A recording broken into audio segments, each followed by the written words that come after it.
Hello, it's Jimmy here at O'Reilly's. Have here another Ford Transit Custom. This is the Tornado version, so it's a 9-seater I think, or something like that. So it's got an ongoing DPF issue that nobody can seem to resolve, so brought it down to me from Manchester I think it was. So we're gonna get inside and have a look, see what's going on. Okay, it's done 143,000 miles, engine management lights on, so let's plug it in, see what's going on. Right, so for this I'm going to try out the King Bolin K10 scan tool. Diagnose. Year is a 2015 van, so it means it's going to be a 2.2 engine and it's going to have a vaporizer system fitted, so most likely going to be that. We've done loads of these vans before. Usually always the common issue is the vaporizer system on these when the DPF fails. Not really usually any other cause to it, to be honest. Very rarely. Right, let's do a smart scan.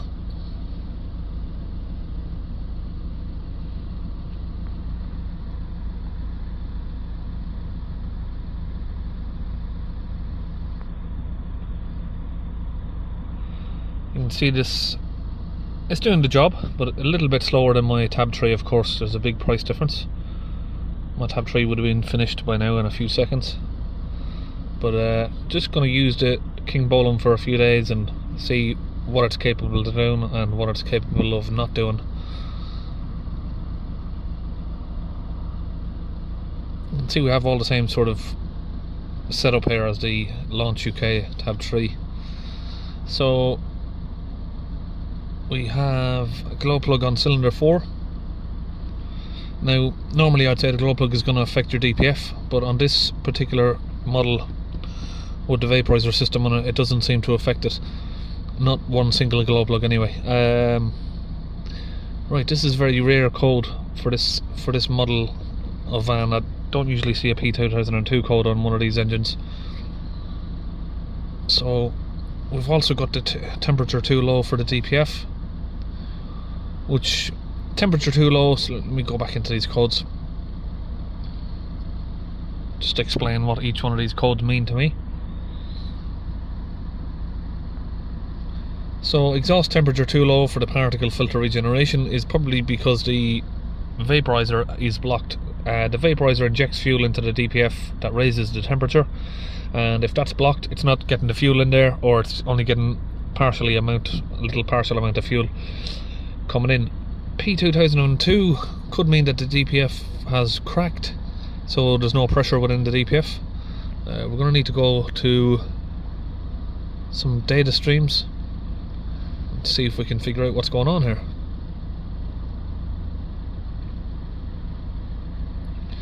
We're looking for the differential pressure of the DPF pressure sensor.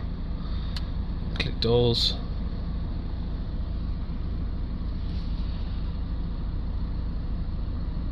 Right, 0, 0. Let's have a look. See if we can change those units.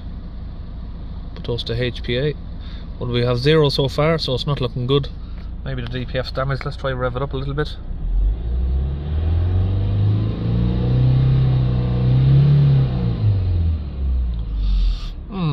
Not moving. Looking at the voltage, I'd think we probably have a damaged sensor. It's possible we have a split hose, maybe. So there's a few things. If we've got no DPF pressure here coming up, there's a few things that can be wrong. Now it's possible the van's remapped, so it's had the DPF pressure sensor disabled. That's one reason. Second reason is it's got a faulty DPF pressure sensor. Third reason is it could have a split hose, so the hose that goes from the DPF to the sensor that could have burst or disintegrated.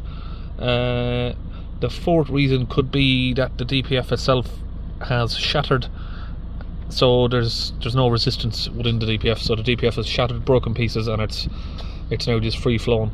But I think even with that you'd see some sort of reading, so I don't think it's that. Okay, so I'm ready to go under, have a look. We've got it up on ramps here. Let's get under. Okay, so I'm under the van here. So this is the holes I'm talking about. So it doesn't look like it's split. and the DPF doesn't look like it's been tampered with either, so that's two things out of the question. I can see somebody's been messing around with the vaporizer fuel pump here because it's not mounted where it should be. It's been disconnected. So yeah, we'll have a further little look around. Okay, if I look down here, I don't know if you can see that, let me try and get down a little bit further. There we are. So this, I don't really like to see this sort of stuff because someone's tried to change the sensor. They've snapped it off here, if you can see that, and it's obviously had a new sensor fitted, so, and the new sensor is not working. So what's going on? Maybe it's the wrong sensor. Is it? It's really hard to say what's been going on here. Okay, so to test this pressure sensor, what I'm going to do is here, I've got the sensor removed. I can see that it's not a genuine part, HMPX. So I'm going to connect a pressure gauge up to that. I'm going to join this piece of hose here to it so I can test it. Now I can see with the sensor disconnected we have 5 volts. Let's click it in, connect it in, and we drop down straight away to 0.58. Now I'll connect up my pressure gauge here to this hose pipe that I've got attached to the sensor down here. Okay, now I've got the gauge connected to that. What I'm going to do is put some pressure into it, which is going to simulate pressure in the DPF basically, and we should get a reading here on the live data. So let's increase the pressure. No, we have nothing. So we've either got a dead sensor or we've got a wiring issue down here. So let's check it out. Okay, so I'm going to check each of these pins with my meter here. You can see we've got 5 volts on the reference, we've got 5 volt on the supply. Now we just need to check the earth to it. So I'm going to change that to a resistance. Sorry. Yeah. So we'll put that in the middle pin there for the earth. So to me it looks like someone's been chasing their tail because they've replaced maybe a faulty part with a part that is also faulty. So I'm pretty sure I've got about 7 of these in the van, so I'm going to go and have a look. Okay, so there is the old part.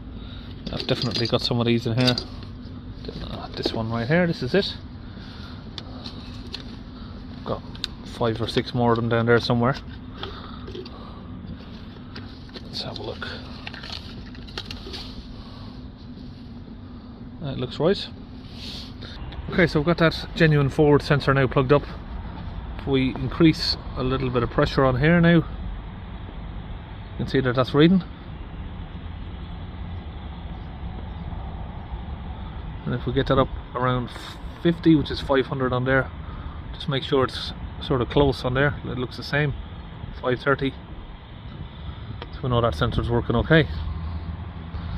Yeah, so well, I'm probably glad that it's had this sort of fault, something different.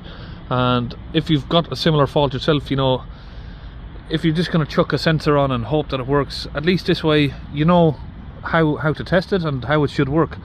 So if you're having this issue, at least you'll have some idea what to do there.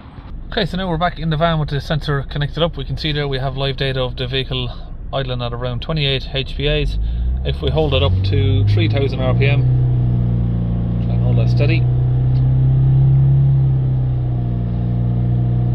So we've got around about 250 HPAs of pressure at revs. Okay, so that is not the end of the repair. We have solved the P2002 code, and that code is this one. Let me show you. Now I do realise on some of these videos I made before, I just assume everybody knows what I'm doing and whatever, but I realise I might have to explain some stuff. So this code that we had here, we have now fixed that P2002 P244C code. That's because it wasn't getting any reading from the pressure sensor, so no matter how hard you rev the engine, we were always getting a 0 reading, and that's why the efficiency code flagged up, because as far as I'm concerned there was no DPF there because it's not getting a reading from it. Now the sensor, these are new codes just because I've unplugged obviously the sensor, these ones. So now we need to look at, so this 1, 2, 3, we're going to ignore those codes. So this P2002 and P244C P244C. These are the codes that we need to look at. So the reason for this now is probably going to be the vaporizer, so I'm going to look at the vaporizer system and test that. Just had a quick thought here that I'd give a mention to as well. Now, this sort of repair that I've done here, I know there's a lot of people that would have, okay, we've got the sensor working, let's turn the codes off, send the guy on his way, yeah, we fixed the problem, and then his problem comes back because the vaporizer was working. So then he comes back and then they say, okay, let's look at this, let's try this, and as far as the customer is concerned, he's paid you to fix something and you haven't fixed it. Now you're saying it needs this other item fixing, and the customer sort of lost trust in you because, you know, you've told him you fixed something, you haven't. And then as far as he's concerned, is that last thing that you fixed wasn't needed, where in this case it is needed. So there's multiple repairs here that need doing. There's 3 actual repairs that need doing here today. One of them I can get away with for today is the glow plugs. So it needs the glow plugs doing, it needs a new vaporizer very likely, and it needed that DPF pressure sensor, and then it's also going to need a DPF clean or a forced regeneration, but I don't do forced regenerations unless I really have to. So I'm going to do a DPF clean on this, but before I do that I need to make sure the vaporizer system's working. So what I was trying to say there about that story is to make it clear is, if you get a vehicle in and you've had something repaired and then it goes back and the mechanic's telling you need something else. I saw somebody else chat about this on another video a few days ago. Yeah, it's right, you are right to be maybe suspicious that the last part they've changed, maybe you didn't need it. But in most cases that I see is that vehicles come to me is they need more than one repair, and by fixing one of them you're going to usually get the light to go off. And what's more than likely is, like for instance on this van with the glow plug, it doesn't put off a engine management light, but I've had customers in the past that have said to me, you know, well, my engine light's been on for over a year and it was been fine, but now suddenly it's gone into limp mode, and you scan the vehicle and there's, you know, 5 or 6 different faults coming up, and then you need to figure out, well, you know, he's saying, well, no, some of these faults have been there for years and I just I've ignored them, I just want the fault fixed that's causing the loss of power. And then you've got to figure out, well, hang on a minute, which one of these faults is causing it to lose power? It's really hard to say. So for that matter, I've often been in that situation. I said, look, I don't know which one of these is causing your reduced power, but obviously you've got various different codes here that can cause it, but you're going to need to either fix them one by one, or let's just fix them all. Of course fixing them all is the right way to go, but not everybody wants to do that. Okay, so what I've got here is the same vacuum tester here, pressure tester, just connected up to the fuel line that goes to the vaporizer, and we can see there that we have a considerable amount of pressure. We shouldn't have any pressure whatsoever, this gauge should not move, and we can go up to 30 psi of pressure there, and that is holding solid as well, it's not moving. Very slowly it's coming down. Okay, so the next step is heating up this vaporizer. I've showed it on many of my videos. Got a blowtorch here. I'm going to hold that here until the vaporizer gets red, and then we're going to crack it open. Now we've got that off, we're just going to put a lot of heat on it here on the voice. Now I've got that golden red. Sorry, my voice is going a little bit. What I'm going to do now is I'm going to inject some cleaner straight through that.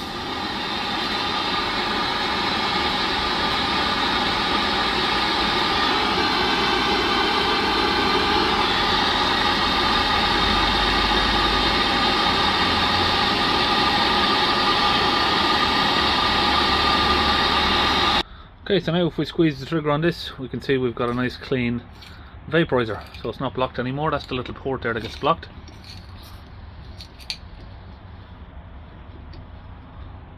Now normally I would replace it with a brand new unit here, but obviously the customer is asking me to try and save him some money, so we're going to try and clean up his old one. Now this still does cost money for me to do that. I mean, it's not an easy job to remove this and use the gas to clean it and refit it. So obviously he's still getting charged for this, but he's saving out the parts, saving out the money on the part. Okay, so now I've got this kit here from Launch UK. Now Launch were nice enough to give me some free goodies for Christmas there. So I've got a nice new gun, my old one has seen and taken a little bit of a battering. So I've got a new gun. This is the Launch UK DPF cleaning fluid that I can now get injected into the van. So now I'm just back under the van. Remove this clip from the pressure sensor hose.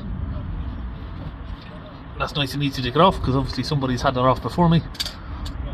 Connect up my little holes here, push that in nice and tight, so that's connected to the gun. I've got an extra piece of fuel hose here that I used to connect it to the metal part of the DPF.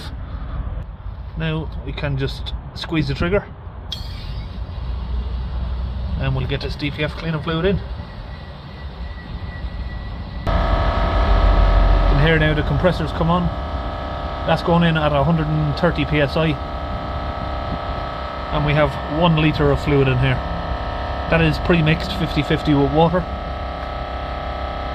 Now I just use this laser pedal depressor to hold the revs up for me. Up around 2500 RPM, 3000, somewhere between there. So we have it up around 3000 right now, just under. And we can keep an eye on the pressure here. It's actually creeped up a little bit. Let me just try and adjust that a little bit.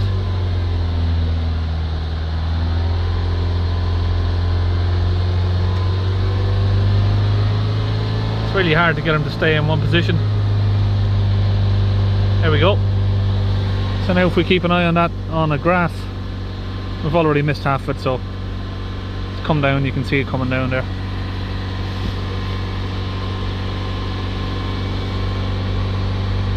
If we keep an eye on that graph, we'll see the pressure coming down. And if we look at the rear there, you're going to see what is vapor. So that's not, it's not exhaust smoke or engine combustion smoke. It's vapor from the wet fluid and a hot exhaust system. I will probably put on my home. So now we've got the DPF almost down where we want it to be.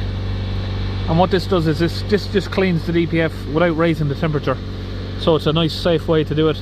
If you do a forced regen after you've replaced these parts, more than likely with these 4 transits you're going to get your DPF pressure come up to sort of 1000 degrees, and then your DPF either cracks or the engine stalls out and you get what's called a thermal cutout and the van won't restart.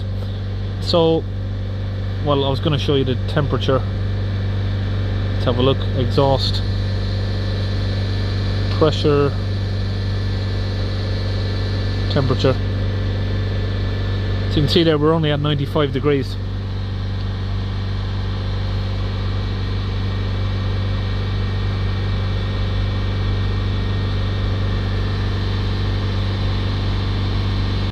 Now the vehicle's idling, we have 2 millibars of pressure. So now what we can do is we can get all of these codes reset. Now I'm going to use this tool to go to the special functions and reset the particle filter learned values. This will allow me to clear the code, because if you clear the code it'll just come back if you don't do this. Now before you do particle filter values reset, make sure that your DPF is not blocked. Okay, that's successful.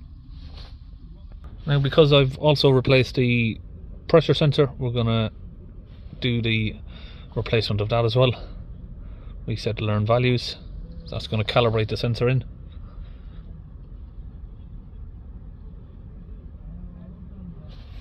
Okay.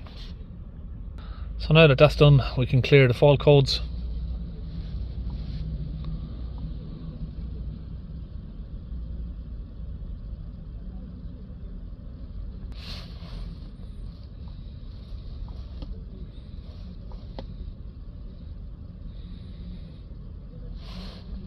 Now we can take away that. If we cycle the ignition off, start the van back up, we should now have no warning lights on. And we'll take it on a little test drive to confirm that everything's okay. Now we just confirm on a test drive that the vehicle has its power back. So that's it, test drive done. Confirm that there's no fault codes left at the end. And I'll put the link where I have an affiliate code for this tool here in the video description. King Bowling K10, this is the model.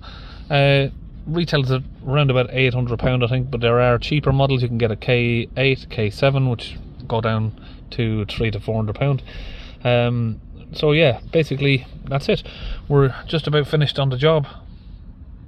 I'll put a link where you can get the DPF cleaning fluid from Launch UK as well, and of course they do the Launch UK model tools. So that's it, all finished on the Ford Transit Connect, Transit Custom Tourneo. See you in the next video.